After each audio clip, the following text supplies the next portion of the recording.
왕조의 복음 두 번째 시간입니다. 바보 같은 결정도 하나님 손에 있다라는 제목으로 하나님 말씀 증거하겠습니다. 솔로몬이 하나님의 마음을 떠났을 때 하나님이 대적자를 일으키셔서 그 역할이 바뀌게 하셨다. 지난주에 살펴보았습니다. 그리고 나서 솔로몬이 죽게 됩니다. 원래 솔로몬의 아들 르호보암이 다음 왕이 됐어야 하는데 르호보암의 의사결정, 잘못된 선택 때문에 이스라엘의 역사의 중요한 변곡점에서 이 역사가 갈라지기 시작한다. 남과 북이 분열되기 시작한다. 그것을 보여주고 있는 본문입니다. 오늘 성경이 보여주고 있는 주제는 의사결정과 선택입니다. 선택이 늘 어렵죠. 목사님, 이 학교를 가야 될지 석사 박사를 해야 될지 모르겠습니다. 배우자 선택할 때 이 사람과 계속 사귀고 결혼해야 될지 모르겠습니다. 목사님, 가군 나군 다군 도대체 어디 써야 될지 모르겠습니다. 이런 의사결정만 어려운 줄 알았어요. 살아보면 느껴지는 게 무엇입니까? 모든 게 결정이죠.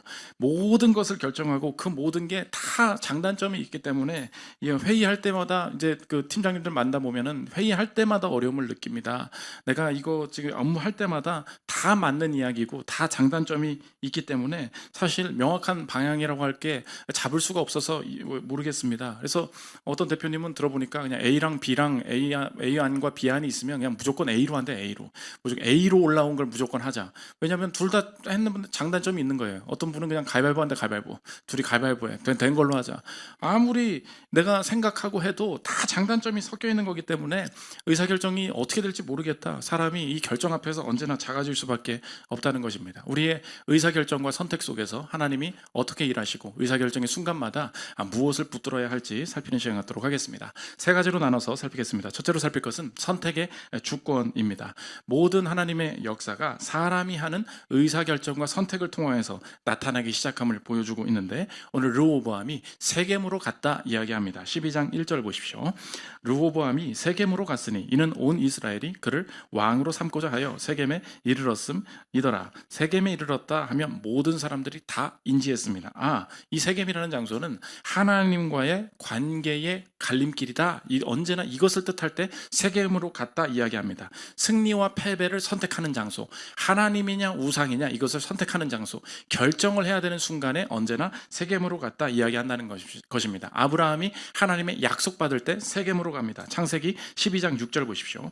아브라함이 그 땅을 지나 세겜 땅 모래 상수리 나무에 이르니 그때에 가나안 사람이 그 땅에 거주하였더라. 여호와께서 아브라함에게 나타나 이르시되 내가 이 땅을 내 자손에게 주리라 하신지라. 자기에게 나타나신 여호와께 그가 그곳에서 제단을 쌓고 내 모든 인생의 결정 속에 먼저 제단 쌓고 세겜에서 제단 쌓을 때 주님이 언약 주셨다. 여호수아가 모든 땅을 정복한 이후에 이 승리가 어떻게 가능한 것이냐 이야기할 때 모든 백성을 세겜으로 모아라 이야기합니다. 여호수아 24장 1절 보십시오. 여호수아가 이스라엘 모든 지파를 세겜에 모으고 이스라엘 장로들과 그들의 수령과 재판장들과 관리들을 부르매 그들이 하나님 앞에 나와 선지라. 세겜이 뭐라고요? 하나님과의 관계의 갈림길, 선택의 갈림길. 그러니까 12장 1절에서 르호보암이 세겜으로 갔다. 이 사람도 지금 하나님의 뜻이 결정되는 시험대, 이 선택지 가운데 있구나, 의사결정의 순간에 있구나. 사람들이 다 이렇게 구약을 읽고 있다는 것입니다. 그때 이 르호보암에게 의견을 제안하게 합니다. 솔로몬이 이것저것 짓고 많은 이 노동을 시키면서 이 백성들이 너무 삶이 무거워진 거예요. 그래서 이 무거운 게 그 히브리어로 똑같습니다. 카보드, 영광이랑 똑같은 단어예요. 그러니까 하나님이 무거워져야 되는데 이 인간적으로 하는 일들이 너무 무거워진 거예요. 그래서 이 백성들이 와가지고 르호보암에게 제안합니다. 백성들이 너무 삶을 무거워하는데 이 무거운 것 좀 가볍게 해 주십시오. 르호보암이 고민 좀 해야 되니까 3일 있다가 다시 와 이야기합니다. 12장 4절 보십시오. 왕의 아버지가 우리의 멍에를 무겁게 하였으나 왕의 아버지가 우리에게 시킨 고역과 매운 무거운 멍에를 가볍게 하소서. 그리하시면 우리가 왕을 섬기겠나이다. 르호보암이 대답하되 갔다가 3일 후에 다시 내게로 오라 하매 백성이 가니라. 우리의 삶의 상황이랑 똑같은 모습들을 보여주고 있습니다. 이 결정을 당장 할 수 없으니까 3일 후에 다시 와라 이야기한 거예요. 우리도 그렇지 않습니까? 우리 교회 리더를 세울 때도 리더분들한테 연락해서 이번 텀에 리더를 좀 맡아보시면 어떨까요? 그러면 네, 목사님 하겠습니다. 이런 분 잘 없습니다. 목사님, 화요일까지만 제가 화요일에 말씀드리면 안 될까요?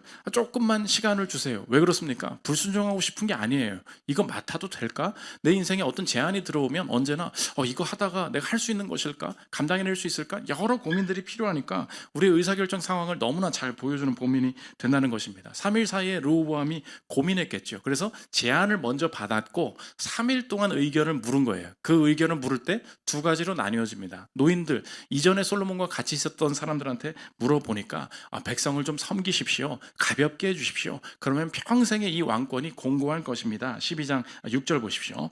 르호보암 왕이 그의 아버지 솔로몬의 생전에 그 앞에 모셨던 노인들과 의논하여 이르되 너희는 어떻게 충고하여 이 백성에게 대답하게 하겠느냐. 대답하여 이르되 왕이 만일 오늘 이 백성을 섬기는 자가 되어 그들을 섬기고 좋은 말로 대답하여 이르시면 그들이 영원히 왕의 종이 되리이다 하나. 이 의견을 하나 들었어요. 그런데 다른 의견 들어볼까 했다는 것입니다. 젊은 사람 말을 듣습니다. 8절 보십시오.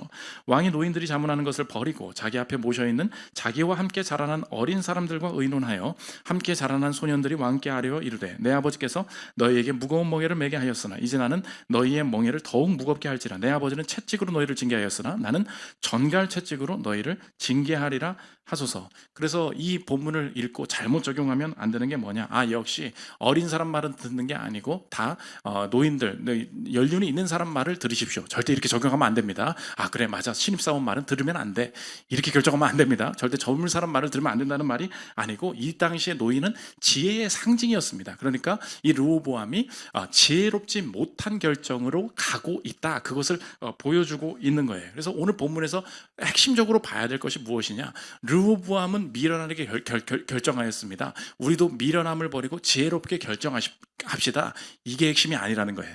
이 본문을 쭉 읽고 너희들이 알아채야 되는 것은 이거야라는 것을 이 본문에서 직접 말해주고 있는데, 모든 의사결정은 하나님의 주권 속에 하나님이 뜻하신 바가 이루어지게 된다. 15절이 정리합니다. 오늘 핵심 구절인데 들어보십시오. 왕이 이같이 백성의 말을 듣지 아니하였으니 이 일은 여호와께로 말미암아 난 것이라. 여호와께서 전에 실로 사람 아히야로 느밧의 아들 여로보암에게 하신 말씀을 이루게 하심이더라. 이 모든 결정이 왜 그렇게 된 것이냐? 예전에 아히야가 10지파와 2지파로 나뉘어지게 될 거야. 하나님께서 뜻하신 바가 실행되게 하시기 위해서 이 르호보암이 결국 그 결정을 하게 하셨다. 의사결정을 내가 하는 거죠. 맞아요. 그러나 동시에 하나님이 주권적으로 그것을 통하여서 하나님의 뜻이 나타나게 하신다. 이 본문은 우리의 의사결정과 선택 속에 하나님이 어떤 방식으로 일하시는지 세상의 이분법적인 방식으로는 절대 이해할 수 없는 이야기를 성경이 신비로 그대로 던져주고 있어요. 어떤 방식입니까? 내가 내 뜻대로 내가 원해서 결정하는 것 같다는 거예요. 맞아요. 그게 100% 옳은데 내가 결정하는 그 100% 사람의 고민 속에 하나님이 어떻게 일하시냐? 100% 모든 과정과 최종적인 선택에 무조건적으로 하나님이 뜻하고 계획하신 바가 선택되고 그렇게 작용하게 된다. 오늘 성경이 그것을 보여주고 있다는 것입니다. 지난주에 그 일본 선교를 다녀왔습니다. 은혜로 다녀왔기 때문에 그 전에 있었던 너무나 안타깝고 슬픈 일들도 이제 말할 수 있겠죠. 우리 교회가 이제 가기 전에 가서 행사를 할 물품이 너무 많기 때문에 모든 짐들을 다 패킹해서 미리 2주 전에 우체국 EMS 택배를 통하여서 보내게 됩니다. 그리고 워낙 김윤수 목사님 철저하게 계획해서 일을 잘 하시니까 가기 전에 이제 짐이 다 갔는지 체크를 해야 될 거 아니에요. 가서 한복도 입고 사진 찍어줘야 되고 모든 음식 해야 되니까 양이 얼마나 많겠습니까? 22개의 박스를 미리미리 다 보낸 거예요. 그런데 EMS 도착을 체크를 해야 될 거 아닙니까? 한 주 남았는데 이제 가겠지. 근데 아직 도착하지 않으면 이게 안 뜨는 거예요.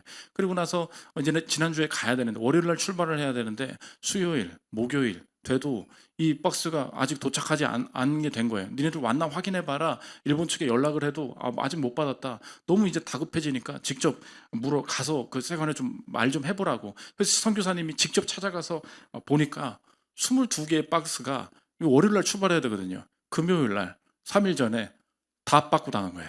다 돌려보내겠습니다. 다 거부하면. 왜 그러냐? 같은 제품들이 같은 이 선물 주려고 가져간 것들이 너무 많은 거예요. 그러니까 걔네들이 의심을 한 거죠. 너네 장사꾼이지?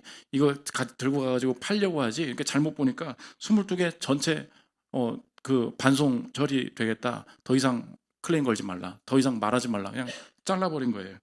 그걸 금요일 날 듣고 월요일 날 가야 되잖아요. 어떻게? 김수 목사님이 금요일날 교회 3층에 와가지고 혼자 펑펑 울었대. 너무 억울하고 슬퍼서. 그러니까 그분이 울 정도면 얼마나 슬픈 거예요. 너무 슬퍼서 혼자 못하겠다, 다 망쳤다. 토요일날 마지막 모임을 해야 되는데 성도들한테 이 패배를 말하기가 너무 싫다라는 거예요. 우리 다 반송받습니다. 여러분 생각해 보십시오. 선교사 입장에서도 당황하지 않겠어요? 다 도착했어. 어서 오십시오. 뭐 준비해 오셨습니까? 저희 몸만 왔습니다. 아무것도 못 왔습니다. 왜 오셨습니까? 둘러보고 갈 겁니다. 이럴 수는 없는 거잖아요. 그러니까 너무 이게 안타까운 거예요. 근데 주님 앞에 기도하는데 될 거야. 하나님이 하실 일이 있겠지. 그때 이제 붙들었던 말씀이 여호와 이래. 하나님이 보고 계신다. 하나님이 준비하셨다. 그래서 금요일 밤에 한 일이 뭐냐? 쿠팡으로 하루 만에 올 수 있는 거를 다 주문한 거예요. 다시. 그러니까 곱하기 2를 한 거지. 다시 다 세팅을 해가지고 금요일 밤에 다 준비를 해가지고 박싱을 다 다시 한 거예요. 근데 신기하게 벌어진 일이 뭐였냐? 딱 갔거든요. 그 22개의 박스 중에 딱 2박스만 통과를 시켜준 거야. 근데 그 2박스가 뭐였냐?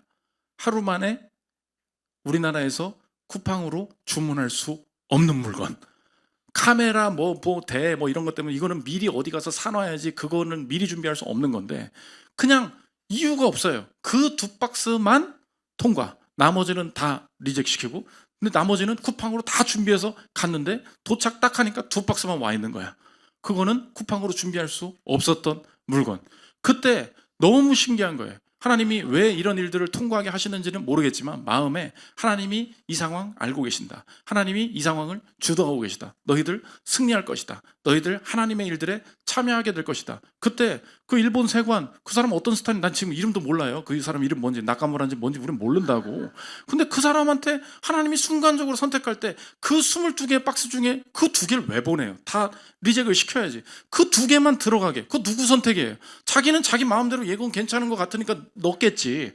근데 하나님이 이 모든 선교가 승리로 되게. 그래서 이 출국을 할 때 도착만 하면 승리다 그래서 도착만 하면, 너무 이 준비 과정이 너무 힘들어서 도착만 하면 승리다. 도착했는데 뭐 참여하신 분들은 아시겠지만 작년에 60명이 왔었거든요.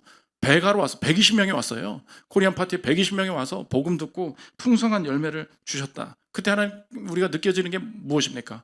우리가 모든 것을 준비하고 결정하는 것 같지만 하나님이 모든 세부적인 상황에 하나님이 개입하시고 주님의 뜻이 일어나게 하신다. 그러므로 저와 여러분의 인생에 의사결정과 앞으로의 선택 가운데도 꼭 명심해야 될 게 뭐냐? 이렇게 적용해 보십시오. 의사결정과 이 선택 속에 있죠. 이렇게 적용해 보십시오. 두려움과 평안을 동시에 가져야 된다는 것입니다. 우리가 하나님의 뜻은 인간이 아무리 이렇게 선택하려고 해도 하나님의 뜻만이 이루어질 거야. 그러면 바로 성도님들의 반응이 있어요. 그 두려움을 가져야 되는 것은 무엇이냐? 목사님 그 말 들으니까 너무 감사하네요. 그럼 그 뜻이란, 하나님이 개입하신다는 뜻은 내가 아무 선택이나 해도 하나님의 뜻이 결국 이루어진다는 거 아닙니까? 땡큐 목사님. 그러면 내가 아무렇게나 살아도 결국은 어떻게 결정하는 것과 상관없이 하나님의 뜻이 이루어질 것이기 때문에 나는 막 살겠습니다. 절대 이런 식으로 생각하면 안 된다는 거예요. 왜 그렇습니까?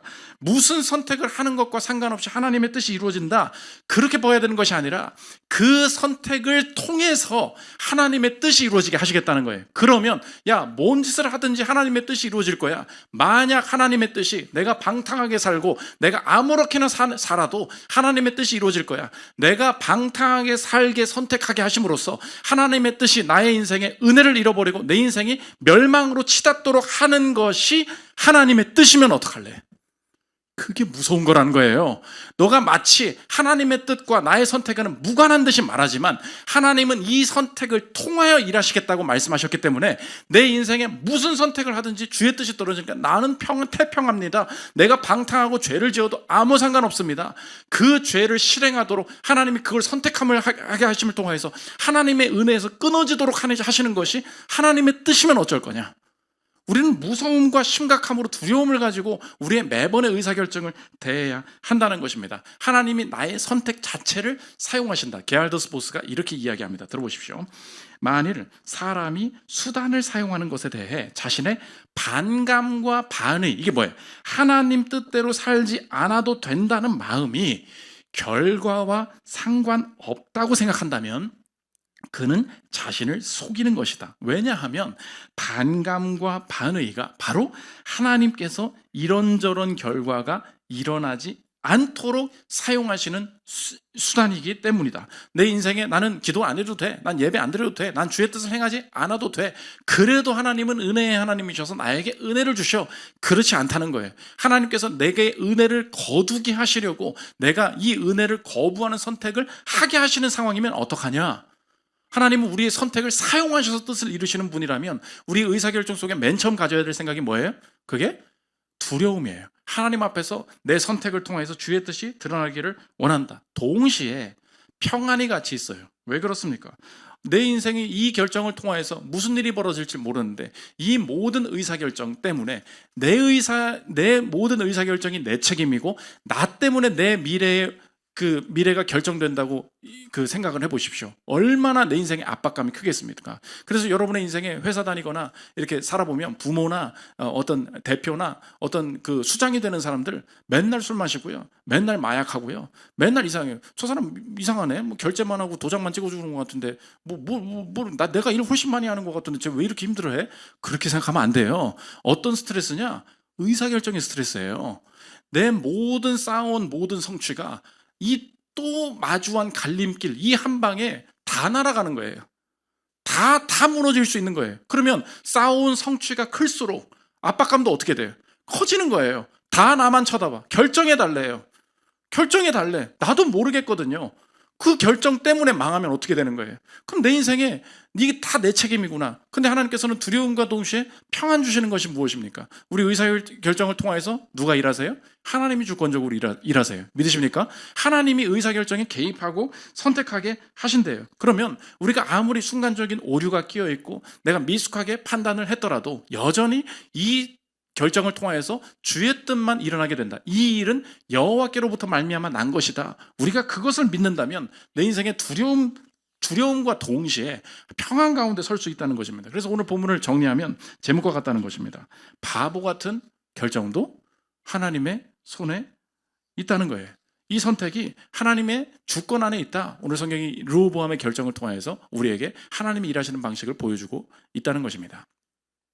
두 번째로 살펴볼 것은 선택의 내용입니다. 그럼 내가 의사결정했어요.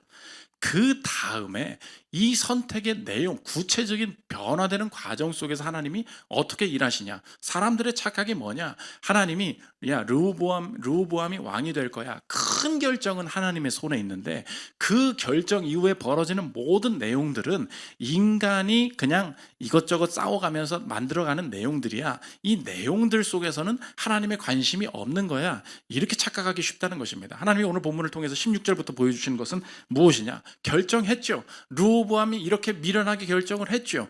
그 이후에 벌어지는 모든 그 결정 이후의 내용들도 정확한 뜻, 정교한 뜻, 뭐라고요? 하나님의 정확한 뜻, 정교한 뜻이 내용 가운데 채워지게 된다는 것입니다. 실제로 하나님이 10조각과 2조각으로 나눠지게 된다 그랬어요.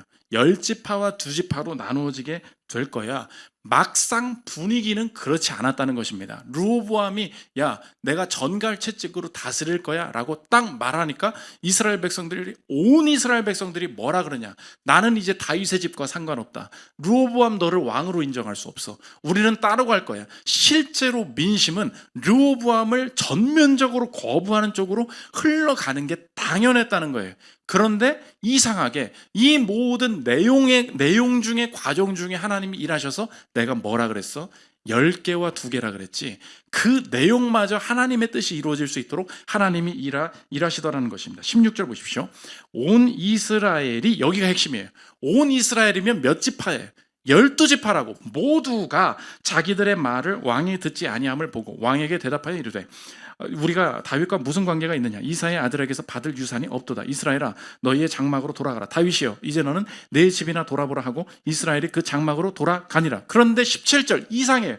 그러나 그냥 2지파의 마음에만 이상한 마음이 생겼다는 거예요. 그러나 유다 성읍들에 사는 이스라엘 자손에게는 르호보암이 그들의 왕이 되었더라. 그 르호보암이 왕이 된 거는 르호보암이 세금도 더 매긴다 그러고 르호보암이 훨씬 더 이 노동을 강하게 시킨다고 정갈채찍으로 다스린다고 했으면 그걸 피해야 정상이잖아요. 그런데 두 지파만큼은 마음에 어떻게 생겼냐? 온 이스라엘이 거부하는 분위기였는데 그래도 우리는 당신을 따르겠습니다. 당신이 왕입니다. 왜 그래요? 모른다는 거예요. 우리의 인생에 내가 의사결정한 이후에 선택의 내용, 의사결정 이후의 과정 속에 무엇을 보여주고 있습니까? 하나님이 뭐라 그러셨어요? 10조각으로 찢길 거야? 2조각으로 찢길 거야? 하나님이 정하신 내용이에요.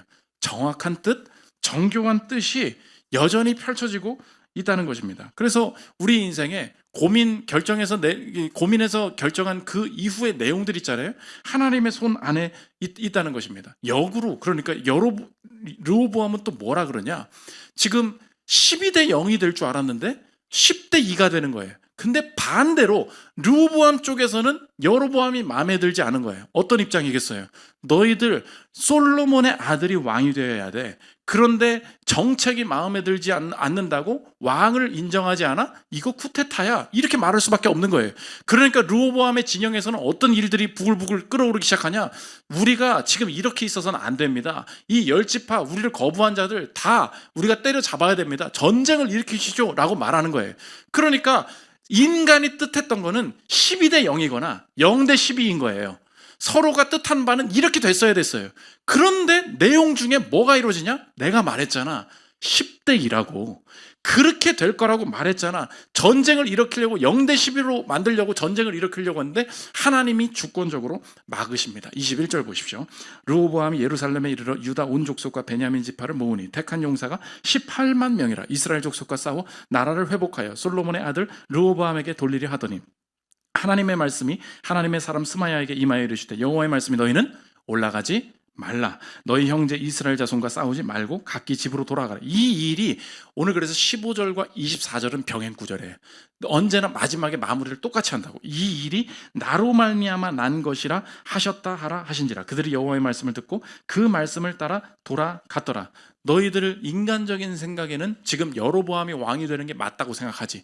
르호보암이 잘못된 결정을 내렸으니까 12대 0이 맞다고 생각하지. 르호보암 입장에서는 내가 정통인데 0대 12가 맞지. 그런데 오늘 선택 이후 의사결정 이후의 내용에서 보여주는 것은 무엇입니까? 12대 0도 아니고 0대 12도 아니고 10대 2가 될 거라는 거예요. 하나님이 내용 중에 함께 하신다. 어떻게 적용할 수 있겠습니까? 저 여러분의 인생에 의사결정하고 선택을 했습니다. 그 이후에 보잖아요. 애매하다 이 상황이. 내가 그때 생각나는 게 뭐냐? 내가 결정을 잘못했나? 어떻게 또 이렇게 결정했는데 어떻게 이런 일들이 벌어지지? 분명히 내가 하나님이 주신 사람이 맞다고 내가 이 남자를 골랐는데 이게 내가 결정을 잘못했나? 얘가 애매하다. 이게 정신 상태가 애매한 것 같다. 언제나 우리 인생에 애매함이 있다고요. 근데 우리 선택의 내용 중에 하나님께서 주시는 확신이 뭐냐? 오늘 적용은 이것입니다. 의사결정 이후에 허락하시는 세밀한 내용도 하나님의 뜻 가운데 있다는 것입니다. 믿으십니까? 내 인생에 이런 결정을 내렸어요. 근데 갑자기 뭐가 어려워진대. 갑자기 12대 0이 될 줄 알았는데 다른 일들이 벌어져요. 그때 우리는 이 결정을 잘못했다. 결정을 번복해야 되겠다. 우리 혼란 가운데 빠질 수 있는데 오늘 성경이 보여주는 것은 결정 속에 주권적으로 하나님 개입하신다. 또 하나가 뭐예요? 결정 이후의 내용 가운데에도 내용도 사람이 그냥 뜻대로 임의로 움직이는 게 아니라는 거예요. 10대 2가 될 거야. 하나님의 정확한 뜻, 정교한 뜻이 나타나게 된다. 성경이 그것을 보여주고 있다는 것입니다. 오늘 르호보암이 3일 동안 고민했대잖아요. 3일 하면은 그 역사적으로 너무 생각나는 게 그거 있지 않습니까? 우리가 6.25 전쟁 때 맨날 북한한테 다 먹힐 뻔했는데 다 아시지 않습니까? 서울에서 북한군이 3일 동안 이유 없이 그냥 가만히 있었다는 거예요. 이유 없이. 근데 제가 늘 생각이 이유가 없지가 않을 텐데 내가 맨날 그 생각을 했거든요. 이게 그냥 나라 먹으려고 온 건데 이유가 없이 있었겠어? 근데 실제로 이제 역사 연구한 사람들을 보니까 왜 3일 동안 서울에 있었는지 그게 아는 거예요. 원래 계획은 뭐냐? 다른 외부 나라가 도와주러 오면 다 끝나는 거다. 초장에 다 이 나라를 먹어야 된다 생각을 해서 서울에서 전면전 벌여서 다 먹으려고 한 거예요. 근데 두 부류로 나눈 거지. 직접 쳐들어오는 거. 또 하나는 춘천에서 옆길로 와서 수원을 먹겠다는 거예요. 수원에서 밀고 여기서 막으면 서울에서 다 끝내버릴 수 있다. 이게 원래 계획인 거예요. 김일성 계획은 그거였는데 이상하게 3일이 늦춰지게 되는 일들이 벌어진다. 그 역사가 이야기인데 들어보십시오. 김일성은 한국군의 퇴로를 차단하기 위해 중부전선의 북한군 2사단은 서울로 오지 말고 수원을 먼저 점령하라고 했다. 국군이 서울을 수호하기 위해 총집결하면 그때 서울 서북부와 수원으로부터 국군을 포위하여 국군을 서울에서 전멸시킨다는 계획이었다. 서울에서 싸우려고 했는데 이상하게 계획이 꼬이더라는 거예요. 춘천에서 막는 바람에. 들어보십시오. 그런데 뜻밖에도 남한이 서울 수호를 포기할 줄 꿈에도 예측하지 못했다. 그리고 우리는 춘천에서 결사항전하여 개전 첫 5일 동안 북한군의 수원 지역 장악을 막은 국군 6사단과 김종호 대령의 공에 대해 기억해야 한다. 북한군은 6월 28일에 서울에 입성했으나 김일성은 전쟁이 원래 계획대로 진행되지 않고 국군 주력이 서울에서 빠져나감으로써 스텝이 꼬인다는 것을 알아차렸다. 그래서 쫓아가려고 그랬어요. 쫓아가려고 했는데 춘천에서 올 겁니다. 잠깐만 기다리십시오. 그게 3일이었다는 거예요. 이어서 들어보십시오. 김일성은 당시 서울에서 전쟁을 지휘하던 북한군 전선사령관 최용건에게 즉시 한강을 건너 한국군을 추격할 것을 명령했으나 최용건은 북한군 2사단이 춘천을 돌파해 곧 수원을 차지할 것이라며 기다리자고 본래의 작전 계획을 고집했다. 화가 난 김일성은 최고사령관의 직권으로 최용건을 전선사령관에서 해임하고 김책을 임명하였으며 춘천을 돌파하지 못하고 있던 북한군 야전사령관들을 교체했다. 북한군 지휘부에서의 작전상 다툼으로 북한군은 서울에서 3일을 지체했고 그동안 우리 군은 3일이라는 황금의 시간을 얻었다. 실제로 여기서 승부가 갈렸다는 거예요. 전쟁 시작도 이제 시작인데 외부에서 들어오면 다 끝나는 건데 전쟁에서 하루 반나절이 얼마나 중요한데 그냥 3일을 버는 바람에 그때 다 밖에서 들어오고 다시 밀고 올라오게 된다. 오늘 여러분의 인생에 혹시 하나님의 뜻이 이루어진다, 이 주권에 대한 확신이 없어서 내 인생 아무렇게나 선택해도 하나님 뜻이 이루어지겠지, 방탕함으로 가거나 내 인생에 하나님이 일하실 것이라고 결정은 해놨는데 내가 원하는 대로 상황이 벌어지지 않으니까 하나님 일하신다는 게 맞아? 이 내용에 대한 확신을 잃어버리고 하나님 앞에 이 깨어있음을 놓치고 방탕하게 결정하고 계신 분 계십니까? 오늘 여러분의 인생에 꼭 명심하십시오. 내 모든 의사결정 가운데 여호와께로부터 온 일이 펼쳐지게 될 줄 믿습니다. 그때의 내 인생이 그러므로 깨어있어야 될 게 뭐예요? 두려움과 평안이에요. 어떻게 이게 좋아야 되냐? 신자들은 이분법적으로 사고하지 않는다고. 두려움은 무엇입니까? 하나님의 일하실 것인데 내가 어떻게 마음대로 결정할 수 있는가? 하나님의 뜻이 무엇인가? 언제나 겸손하게 두려움으로 엎드림과 동시에 불안과 염려가 아니라 평안과 담대함이 있어요. 내 인생에 오류가 섞여 있을 수도 있지, 연약함이 있을 수도 있지. 그러나 최선을 다해서 주님 앞에 결정한 이 모든 일들이 하나님께서 펼쳐가게 하실 때에 하나님의 뜻만이 이루어지리라. 12대 0, 0대 10이 아니고 10대 2. 하나님이 이 내용마저도, 과정마저도 정확함과 정교함 가운데 나의 인생을 이끌어 가실 것이다. 이것이 주님이 주신 의사결정의 확신이 된다는 것입니다. 마지막 세 번째, 선택을 통한 구원입니다. 우리 의사결정마다 지난날의 우리 인생의 후회들과 잘못 결정했다고 하는 오늘의 내 인생의 아쉬움들이 남아 있어요. 그런데 예수님이 우리 인생의 모든 선택이 어떻게 이끌림 받을지 확증해 주시고 약속해 주신 것이 있어요. 나의 인생의 모든 일들이 나의 구원을 위해서 계획된 일이라는 것을 예수님이 먼저 확증해 주셨다는 것입니다. 예수님이 이 땅에 오셨을 때 자신의 인생을 결정해 나가시는데 주변 사람들이 예수님한테 뭐라 그러냐? 스스로 인생을 잘못 선택하고 스스로 의사결정을 잘못했기 때문에 저 죽음을 향해서 가는구나. 예수님 스스로가 의사결정을 잘못했기 때문에 저 일을 당한다고 생각하면서 예수님을 조롱했습니다. 이사야 53장 4절 보십시오. 그는 실로 우리의 질고를 지고 우리의 슬픔을 당하였거늘 우리는 생각하기를 그는 징벌을 받아 하나님께 맞으며 고난을 당한다 하였노라. 그가 찔림은 우리의 허물 때문이요 그가 상함은 우리의 죄악 때문이라. 그가 징계를 받음으로 우리는 평화를 누리고 그가 채찍에 맞음으로 우리는 나음을 받았도다. 우리는 다 양 같아서 그릇 행하여 각기 제 길로 갔거늘 여호와께서는 우리 모두의 죄악을 그에게 담당시키셨도다. 예수님이 당하신 일이 뭐래요? 잘못 선택해서 저런 일들을 당한다. 사람들은 이야기했다는 거예요. 근데 예수님께서 십자가에서 우리를 위해서 행하신 일이 무엇입니까? 원래 예수를 거부한 자, 하나님을 떠난 자, 의사결정을 잘못한 자는 그 잘못된 의사결정을 통해서 와야 되는 저주와 사망과 실패를 스스로 짊어져야 했어요. 맞지 않습니까? 의사결정에 심판이 있습니다. 의사결정에 내 미래가 달려있어요. 의사결정에 저주가 따라올 수 있습니다. 우리가 그 모두를 알고 있어요. 그런데 예수님께서 행하신 일은 무엇이냐? 내가 행한 잘못된 의사결정 때문에 내가 스스로 감내해야 되는 모든 저주와 사망을 스스로 의사결정을 잘못했다고 생각했는데 사실은 우리가 당해야 되는 의사결정을 통해 오는 모든 저주와 사망을 예수님이 대신 가지고 가심으로써 우리가 잘못된 의사결정을 했음에도 불구하고 우리가 구원을 얻을 수 있도록 예수님께서 대신 죽으셨다는 것입니다. 믿으십니까? 그때에 내 평생의 의사결정 가운데 소망과 구원과 확신이 생길 수 있는 거예요. 아, 주님, 예수님이 행하신 일이 얼마나 의사결정의 측면에서 놀라운 일인지 내가 예수님을 거부하는 선택을 한 나에게 예수님의 자녀가 되는 복을 주신 의사결정을 통해서 오는 결과를 바꾸어 주신 예수님이 나의 주님이심을 믿겠습니다. 그러면 예수님을 거부했음에도 불구하고 예수님의 자녀가 됨과 동시에 영생과 복을 얻을 수 있도록 내 잘못된 가장 인생에 미련한 결정, 예수님을 거부하는 의사결정을 바꾸셔서 그것이 내게 구원이 될 수 있도록 일하실 수 있는 분이 예수님이시라면 내 마지막 날 죽음 앞에 섰을 때 내가 주님을 거부하며 불순종하며 살았더라도 예수 그리스도를 믿는 믿음만으로 그 모든 의사결정의 결과가 내 죽음의 마지막 순간에 변화되게 될 줄 믿습니다. 그렇다면 오늘도 구원이 있음을 알 수 있겠군요.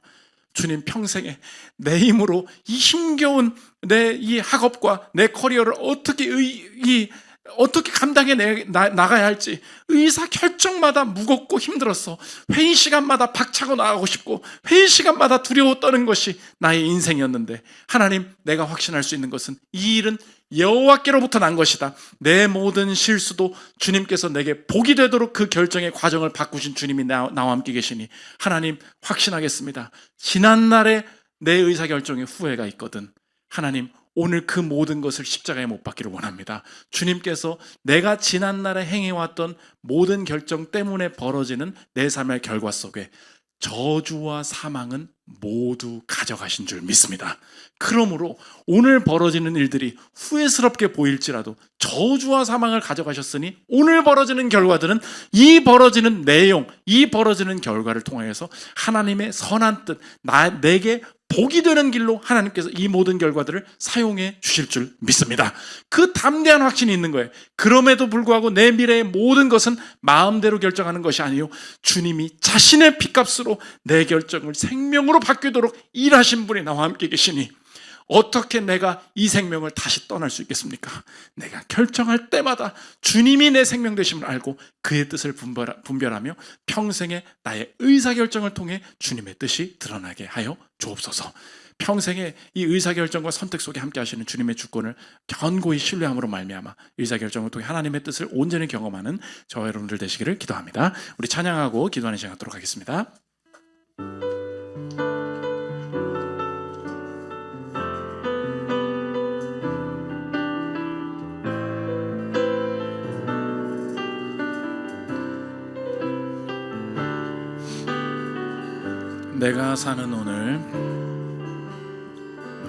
내가 사는 오늘 걸어가는 이 길 당신의 뜻 안에 날 세우셨으니 인생의 바람에 내 삶은 들려도 주님의 손에 모두 다 맡기네. 힘겨운 시간을 견딜 수 있는 건 주의 은혜로만 설명할 수 있네. 이전에 보이신 신실하신 은혜, 여전히 내 삶을 주의 은혜로 살게 하시네. 작은 나를 통하여 크신 주 일하시네. 하늘 아래 인생 주관하시네. 위기 앞에 내 눈은 선명히 주를 보리. 완전하신 사랑 그 안에 나고. 한 번만 더. 작은 나를 통하여, 작은 나를 통하여 크신 주 일하시네. 하늘 아래 인생 주관하시네. 위기 앞에 내 눈은 선명히 주를 보리. 완전하신 사랑 그 안에 나 거하네. 우리 주간 공동체 기도 읽고 기도하는 시간 갖도록 하겠습니다. 우리 주보 4면에 PPT에 나와 있습니다.